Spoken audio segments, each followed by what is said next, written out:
The royal family of England is one of the world's most loved and followed princely families. However, do you know that two crown princes or heirs of the crown do not travel in a single flight journey?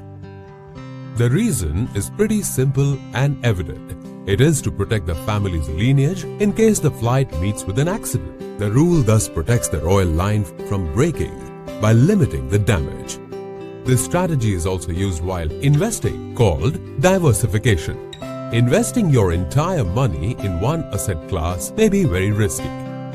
Investing in debt and equity both are important for your portfolio, while equities can give higher returns in long term. They also tend to be volatile in the short run and thus can erode capital. Having exposure to debt instruments provides you the protection against equity market volatility during correction in equity.